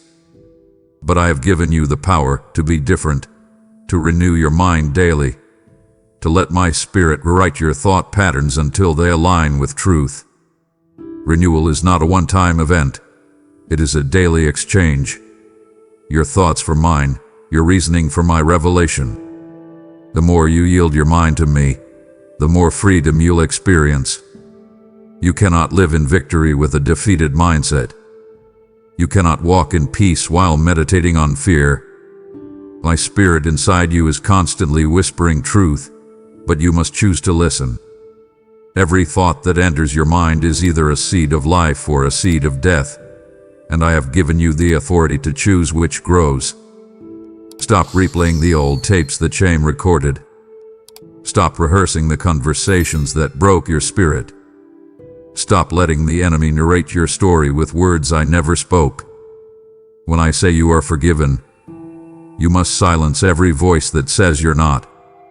When I say you are chosen, you must reject every whisper that says you are forgotten. When I say you are loved, you must refuse every thought that questions your worth.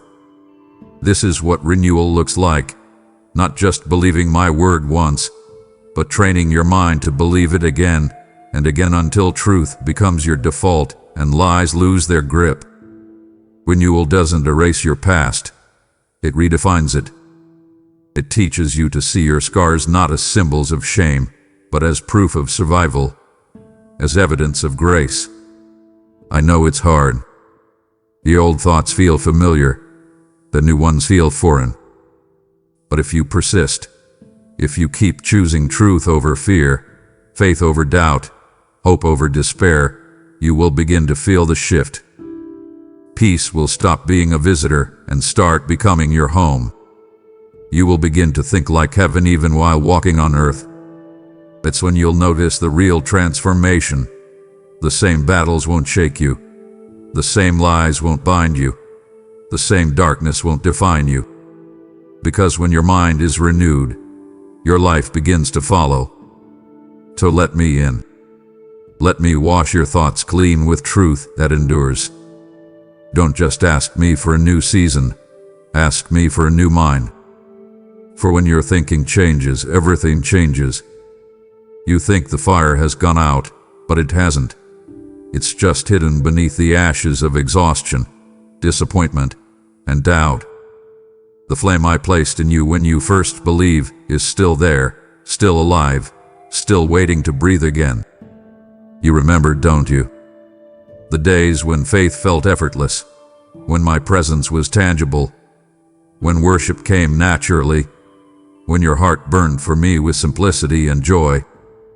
Somewhere along the way, life's winds grew colder, trials harsher, and you began to mistake fatigue for failure. You tell yourself, maybe that fire was just a season, but I tell you that fire is your identity. You were never meant to live dimly lit. You were meant to burn brightly, to carry my light into the darkness around you. You think I've taken something from you, but I've only been refining it. The fire didn't die. It was covered, waiting for your surrender to uncover it again. You've let disappointment whisper that passion fades with time, but time cannot erase what eternity has ignited. You've let wounds convince you that zeal is naive, but I remind you that it's holy. You've let fear say you've missed your chance, but I say the fire can burn hotter now than ever before.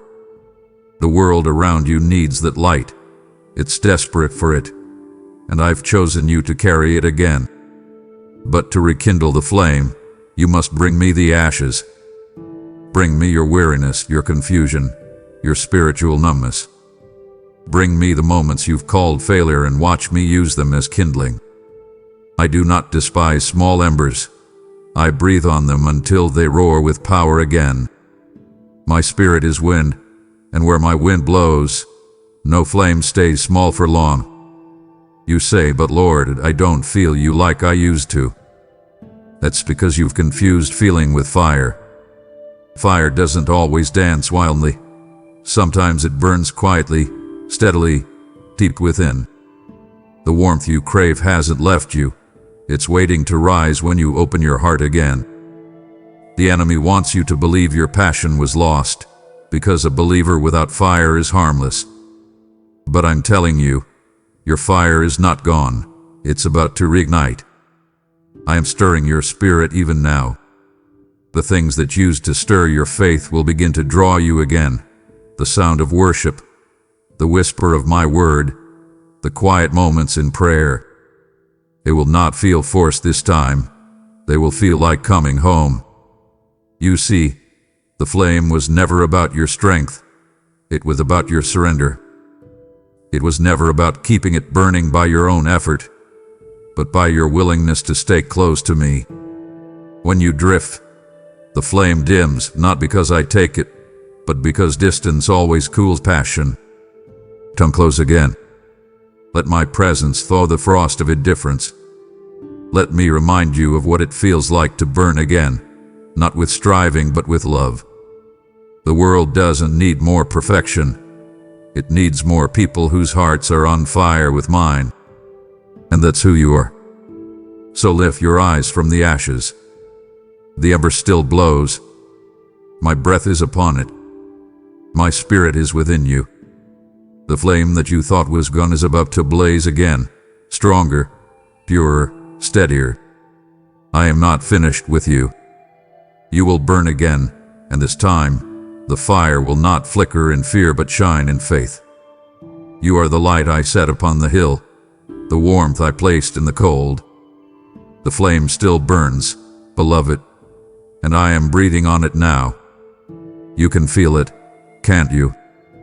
That stirring deep inside that refuses to stay silent any longer. You felt the shift, the holy unease that tells you something is changing, that the way things have been will not be the way they remain. This is not just another season of life. This is a season of awakening. I am calling your spirit to rise again, to awaken from the numbness that disappointment and routine have created. You have been surviving, functioning, doing what's expected. But now I am breathing on the dry bones of your soul and saying, live. What you've called exhaustion is really transformation. What you've called confusion is the shaking of everything that can no longer stay asleep. You've wondered why nothing feels comfortable anymore, why your old rhythms no longer satisfy, why the familiar feels foreign. It's because you are awakening to who you truly are in me. I am calling forth the version of you that fear tried to bury, the one faith is meant to resurrect. You've spent so long adjusting to spiritual slumber that awakening feels disruptive.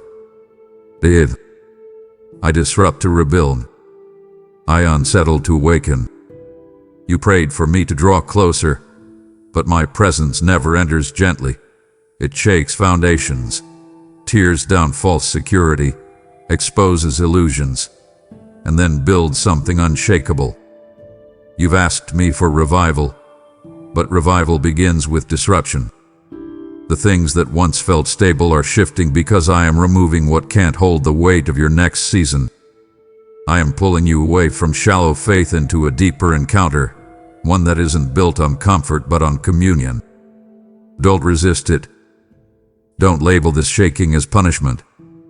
It's awakening. It's me stirring the sleeping parts of your soul, calling you back to life. You've been walking in circles, repeating patterns, craving more but settling for less. But now, I am interrupting the cycle. This is the season where you stop just believing in me and start living through me. The veil between your ordinary and my glory is thinning. I am teaching you to hear me again, not in flashes or moments, but in constant nearness. My spirit is quickening your discernment, sharpening your awareness, softening your heart. You may not understand it yet, but you are being prepared to carry my presence in ways you never imagined. This is the awakening that turns spectators into participants, prayers into prophets, wanderers into warriors. The world is growing darker, yes, but so will your light grow brighter. I am awakening you because I need you awake. There are lives that will be changed through the awakening that starts in you. Your worship will shift atmospheres. Your obedience will open doors. Your presence will carry my presence, and people will feel me when they are near you. That's what awakening does. It makes your life a living invitation for others to encounter me. So when you feel the shaking, remember, it is not to destroy you, but to release you. You are standing at the threshold of something holy, something new. The season of silence has ended. The season of awakening has begun. Open your eyes, child. There is more light here than you've ever seen before. You have felt the weight of it all your life, the quiet knowing that you were meant for something more. Even in your earliest memories, before you could name it, you felt the pull of purpose, that holy tension between the ordinary and the eternal. And though you've tried to shrug it off, it keeps returning, heavier with each season. That weight you carry is not a burden, it's destiny. It's the fingerprint of heaven pressed upon your soul, reminding you that you were not born by accident. You were placed with precision.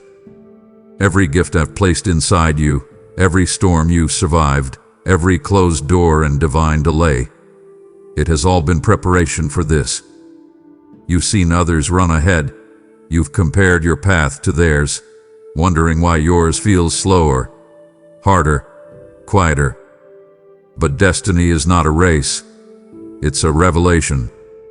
I have been building something inside you that can withstand the magnitude of what I am calling you to carry.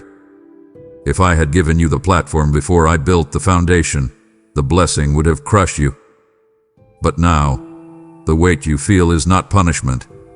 It's readiness. You keep asking me, Lord, what is my purpose? And I keep answering, to know me.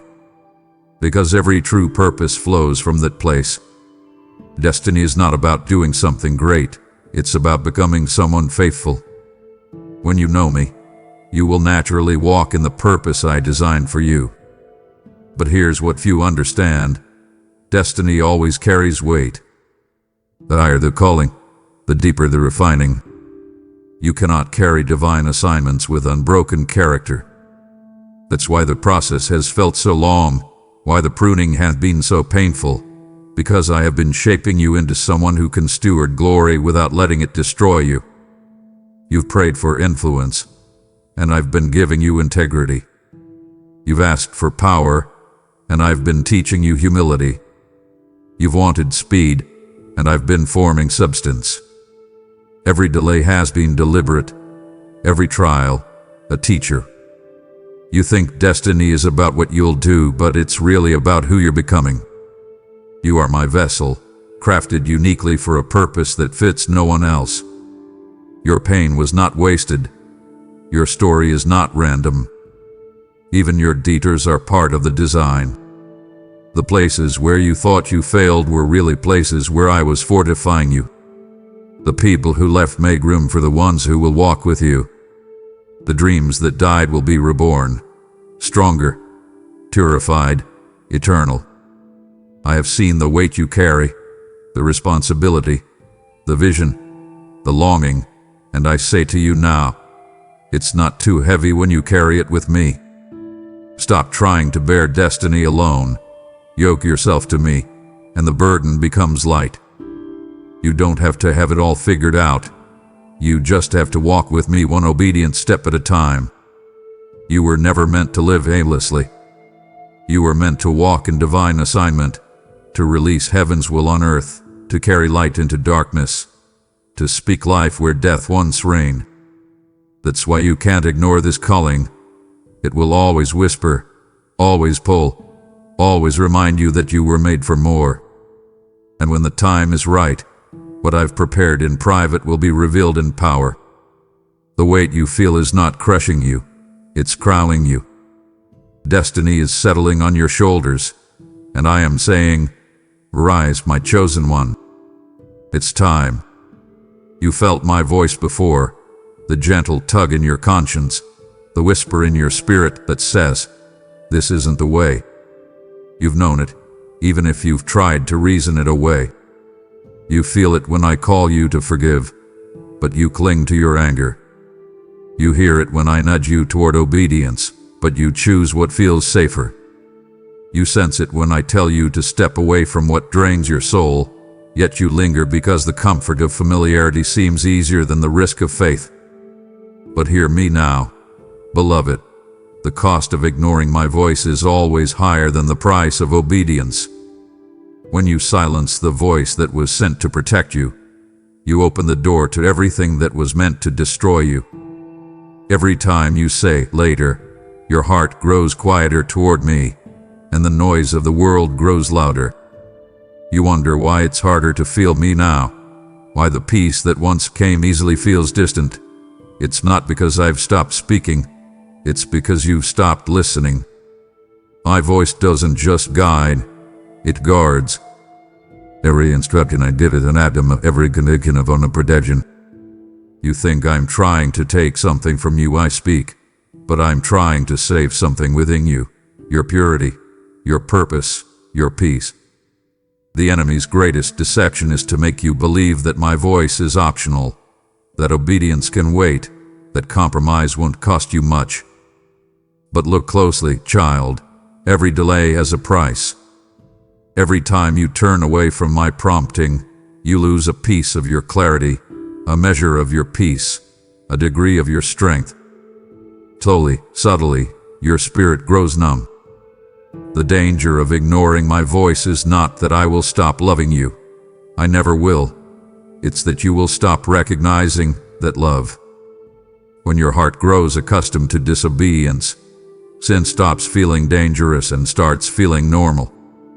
And that is how souls drift, not in rebellion but in apathy.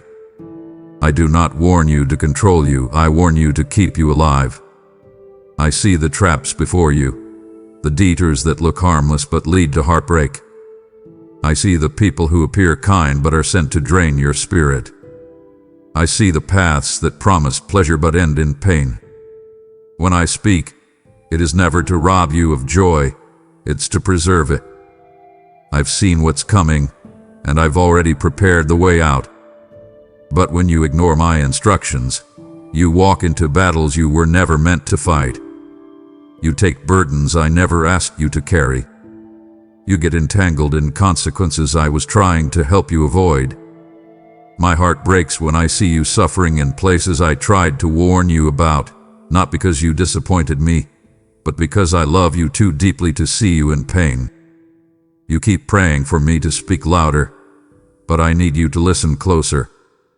My voice doesn't compete with noise that calls you into stillness. I will not force your obedience, I will invite it. I will never silence your will, even if it leads you away from me. But remember, my silence is not abandonment, it's mercy. Sometimes I allow the consequences of your choices to speak when my words no longer do. Not to punish you, but to awaken you. The cost of ignoring my voice isn't always immediate. Sometimes it comes quietly, peace that slips away, joy that fades, confidence that crumbles. But my grace is always ready to restore what you've lost if you turn back. I still speak. I still call. I still wait. Don't let comfort cost you your calling, child. Don't let the noise of the temporary drown out the whisper of eternity. Listen carefully, child, because what I am about to say comes not from anger but from love, deep, fierce, protective love. You have wandered close to the edge, thinking you can balance between light and darkness. But the edge you walk is crumbling beneath your feet. You think you are strong enough to manage it, wise enough to navigate it, but sin is not something you manage, it's something you flee. The world has told you that love is tolerance, that truth bends, that grace excuses, but I tell you the truth. Grace does not excuse sin, it empowers you to overcome it. My warning is not a threat, it's an act of mercy. I see what you cannot, the slow decay of your spirit when you make peace with what destroys you. I see the enemy whispering compromise in your ear, saying, it's not that serious. Everyone does it. You deserve this. But beloved, he is lying. He wants to dull your conviction, to make rebellion feel reasonable. He cannot take your salvation, but he will gladly rob your intimacy with me if you let him. Do not mistake my patience for permission. When I withhold judgment, it's because I am giving you time to return, not because I have changed my mind about sin. What I call holy is still holy, and what I call sin is still sin. I am the same yesterday, today, and forever, and that constancy is your safety. My truth does not bend with culture. It stands as an anchor in chaos. You live in a world that celebrates the very things that crucified me, and yet I still love the world enough to keep calling it back to me. That's why my words pierce you sometimes. They are not condemnation. They are conviction, meant to bring you home before destruction does. I would rather wound your pride than lose your soul. I would rather you cry in repentance now than weep in regret later. You've prayed for revival, but revival cannot come where sin is cherished. You've asked for fire, but fire first purifies. When I expose what's hidden, it's not to humiliate you, it's to heal you. I will strip away what poisons your spirit because I love you too much to leave you enslaved. My warning is not rejection, it's redemption knocking. The enemy tells you that sin is freedom, but I tell you it's slavery in disguise. Freedom doesn't mean doing whatever you want. It means being free to do what you were made for, to love me, to live in truth, to walk in righteousness. Every boundary I've given you is not a cage, it's a shield. The world calls it restriction, but heaven calls it protection. Do not fear my discipline. For those I love, I correct. Every warning is wrapped in mercy. When I speak hard truths, it is not to push you away, but to draw you nearer. There is still time to turn, still grace to receive, still mercy waiting at your doorstep. You are not too far gone. You are simply too far from here. Come closer. Let my words burn away the deception that's been dimming your discernment. My love is fierce, child, not the kind that flatters, but the kind that saves. I will not watch you destroy yourself while staying silent. My warning is my rescue. My correction is my embrace. So when you feel conviction rising, don't run from it. It's me reaching for you before the darkness closes in. I warn you because I love you. I discipline because you matter. And even now, I am calling you not to fear, but to come home while grace still stands open. Even now, with all that you've done and all the ways you think you failed, my grace still covers you. You can't outrun it, outsin it, or exhaust it. My grace doesn't wait for your perfection. It meets you in your mess. I see the places where you still struggle, the habits you can't seem to break, the memories that still haunt you, and yet my grace hasn't moved an inch away from you. It surrounds you like air, silent, unseen, sustaining. You think you've fallen too far, but child, there is no too far in the language of redemption. You cannot fall beyond my reach because my reach is infinite. The cross was not a partial payment, it was complete. Every failure you regret, every sin you can't forget, every moment you wish you could erase, it's all covered under the blood that still speaks your name in mercy. I don't cover you to excuse your sin, I cover you to redeem you from it. My grace doesn't pretend you're innocent, it declares you forgiven, even when guilt screams louder. You've spent so long punishing yourself for what I've already paid for. You wear shame like it's justice, as if tormenting yourself can undo the past. But I didn't die to see you live in self-condemnation. When I said it is finished, I meant it. My grace doesn't just cancel sin, it erases the record. The stains you keep pointing out, I no longer see. The chains you still feel, I already broke. You think grace is fragile, as if your next mistake could shatter it. But grace is not glass, it is granite. It was forged in the fire of my sacrifice, unbreakable, unchanging, eternal. Even when you stumble again, I am not shocked or disgusted. I knew every failure before I called you, and I still chose you. My grace doesn't love the idea of you. It loves the reality of you, right here, right now. You've mistaken conviction for condemnation.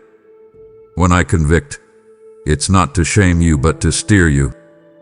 Shame tells you, you're unworthy, stay away. Grace whispers, you're forgiven, come closer. You think repentance means proving yourself, but it simply means returning. And every time you return, grace rushes faster than your guilt. I don't need your performance. I want your presence. I am not waiting at a distance, arms crossed in disappointment. I am already walking toward you, arms open, ready to embrace. The same grace that saved you is the grace that keeps you. It doesn't run dry with time, it deepens with need. There's a reason I keep reminding you of grace. It's because the enemy keeps trying to make you forget it. He wants you to see me as a judge keeping score, not a father keeping watch for your return. He wants you to see your failures as final, but I see them as the backdrop for my mercy. Where sin increased, grace increased all the more.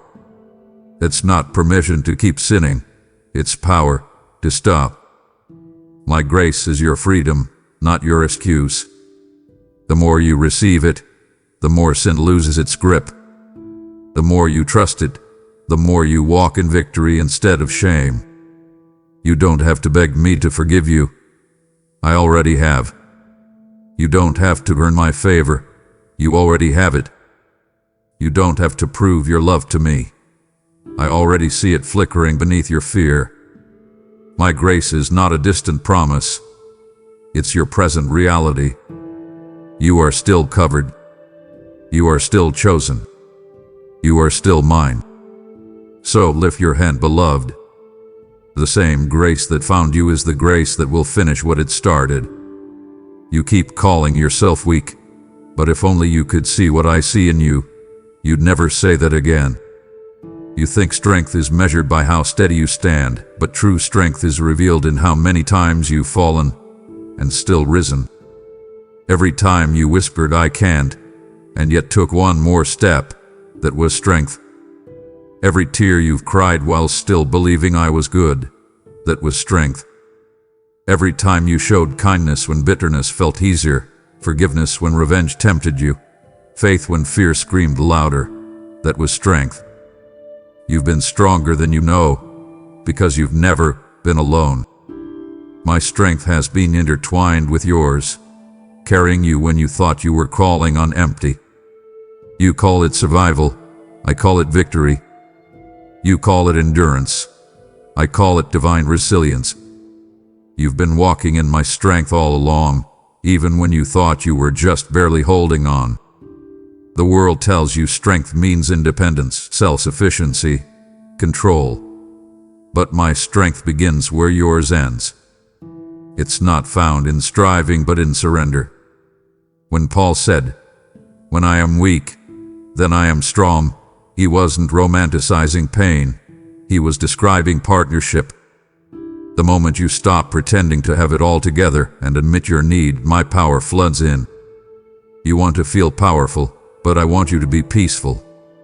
My strength doesn't make you invincible to pain. It makes you unbreakable in purpose. The blows of life may bend you, but they will never break you, because I am the steel within your soul. I live inside you, and that means weakness is no longer a liability. It's a doorway for my glory to shine. You've been looking at others, thinking they are stronger, braver, better equipped. But you have no idea how much heaven marvels at you.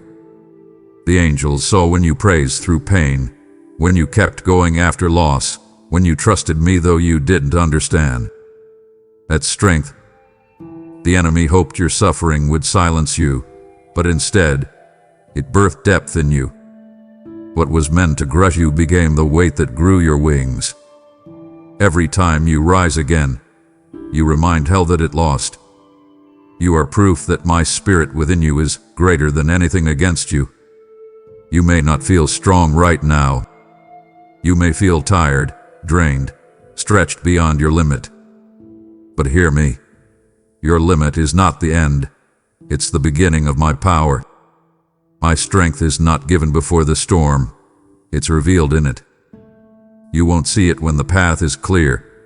You'll discover it when everything around you falls apart and you're still standing, still believing, still worshiping. That's when heaven applauds, because that's when my power shines brightest.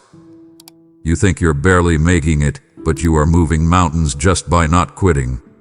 Strength doesn't always roar. It sometimes whispers, "I will not give up." You are not as fragile as you think. You are forged. You are not as lost as you fear. You are led. You are not weak. You are a vessel of my strength clothed in humility. The same power that raised me from the dead lives in you. It's not a metaphor. It's a fact. You are walking proof that grace transforms weakness into weapons, trials into testimonies, pain into purpose. So don't look at yourself and say, "I can't." Look at me and remember, I already did. And because I did, you can. My strength is your inheritance, your birthright, your secret weapon. You don't have to find it. You only have to trust it. And the moment you do, you'll realize you've been stronger than you ever knew, because it was never just you. It was always me and you. You've convinced yourself that too much has been lost, that certain parts of your story are beyond repair. You look at the shattered pieces of your past, relationships that broke, opportunities that vanished, seasons that ended in pain, and you whisper, "It can never be the same again." But hear me, child. I am not in the business of making things the same. I am in the business of making things new. Restoration in my kingdom is not simply replacement. It's redemption. I don't return what was taken in its old form. I transform it into something greater than before. The same ashes you despise are the soil from which I grow beauty. The same pain that broke you becomes the power that rebuilds you. You keep mourning what's gone, but I'm asking you to look again, not at what died, but at what I am resurrecting. For I am the God who restores not just what was lost, but also what was wasted. I restore time, energy, faith, hope, and joy. I rebuild where ruin once stood. I turn graves into gardens and failures into testimonies. You've mistaken delay for denial, but I have been working in silence, preparing a restoration so thorough that it will leave you in awe. When I restore, I don't patch the cracks. I rebuild the foundation. I don't just mend what's broken. I make it stronger than it ever was.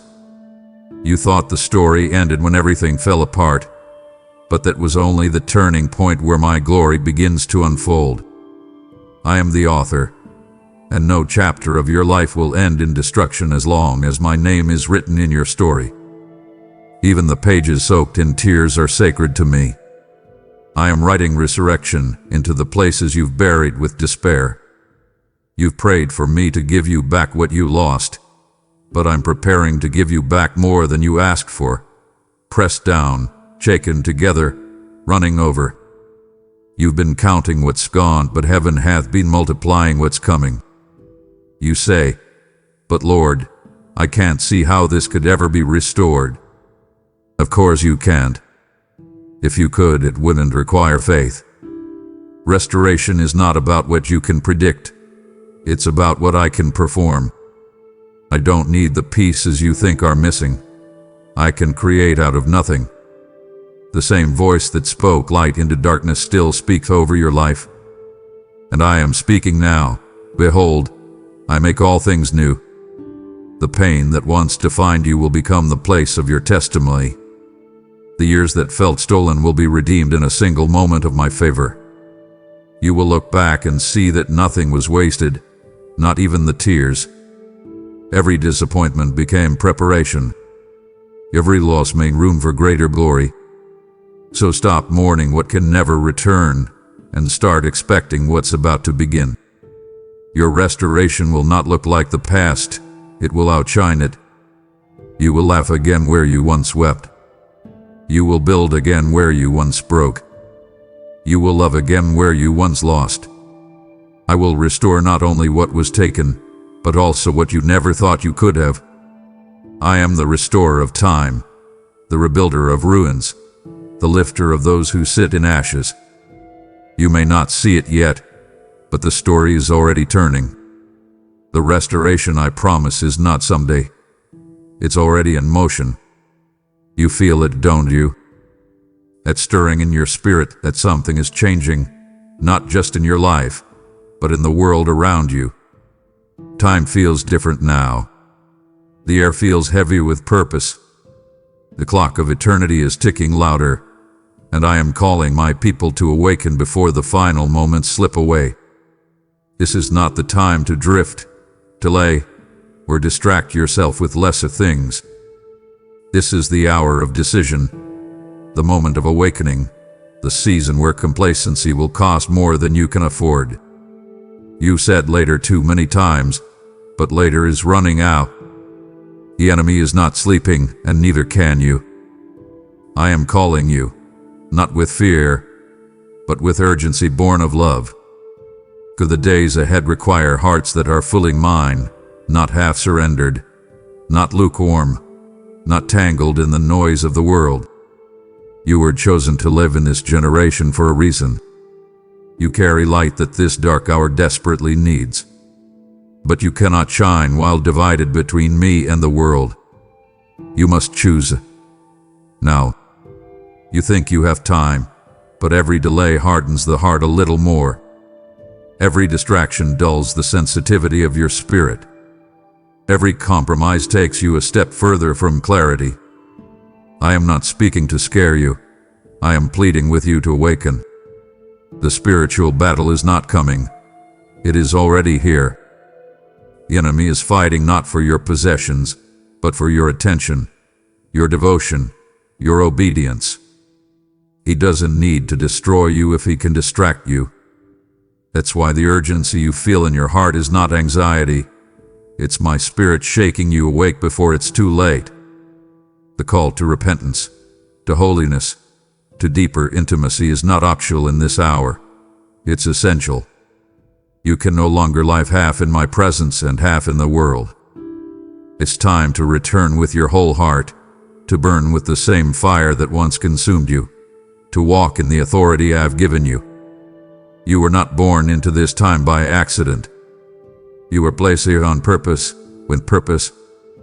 The world is trembling because creation itself senses what humanity ignores, that the King is returning soon. The signs are all around you. Shifting nations, fading morals, hearts growing cold, and still, I am calling. There is still time, but not much. My mercy is wide, but it will not wait forever. You've been given grace not just to survive this world, but to transform it. You are my ambassador in this generation, and the world needs the truth you carry. I am raising up a remnant that refuses compromise, believers who will love truth more than comfort, purity more than popularity, and obedience more than acceptance. I am calling you to be one of them. Child, don't sleep through this moment. Eternity is closer than you think. The time for lukewarm faith has ended. It's time to stand firm, to be bold, to speak light into darkness. I am equipping you with courage that will not bow, love that will not waver, and strength that will not fail. The urgency you feel is holy. It's my heart beating inside you for a world on the edge of eternity. Don't ignore it. Rise now, while grace still whispers your name. For soon, grace will give way to glory, and every delay will be one moment too late. The time is now, beloved. Now, not later, not someday. Now. Listen to me now, my beloved, because this is not just another moment. This is the moment. You have heard my whispers in the quiet and my thunder in the storm, but this is the call that cannot be postponed any longer. I am standing at the door of your heart and knocking, not as a stranger seeking entrance, but as the one who formed that very heart with my own hands. I am not here to frighten you, but to awaken you. You felt this pull before, that deep trembling in your soul that tells you something eternal is at stake. You've tried to bury it under the weight of life, career, relationships, distractions. But every time you pause long enough to listen, the silence grows heavy with my voice. This is that voice, child. This is the final call, the moment when grace stands before you, one last time, extending its hand before the door of mercy begins to close. You think you have more time. That's what the world has convinced you. There will always be another day, another chance, another gentle tug from my spirit. But time is not your possession. It is my creation. Every heartbeat is a borrowed gift. Every sunrise another chance I crafted out of mercy. You cannot assume there will be another. You cannot keep standing in the doorway between faith and fear, believing that one day you will cross over when it feels convenient. My call is not waiting for your comfort. It is demanding your surrender. Because I love you too deeply to let you drift into eternity unprepared. You have ignored my voice before, thinking you could silence it. But here it is again, clearer, stronger, more urgent, because I am unwilling to lose you. My patience is not weakness, it is love. But even love has a final moment before it becomes justice. Look around you. Do you not see how quickly the world darkens? The signs are everywhere, yet so few have eyes to see. Hearts have grown cold, truth is mocked, and the sacred has been replaced by spectacle. You feel it, even if you can't explain it, that sense that time is collapsing, that everything is moving toward something irreversible. That's not imagination, it's revelation. I told you these days would come, not to terrify you but to prepare you. The shaking you see in the world is not chaos.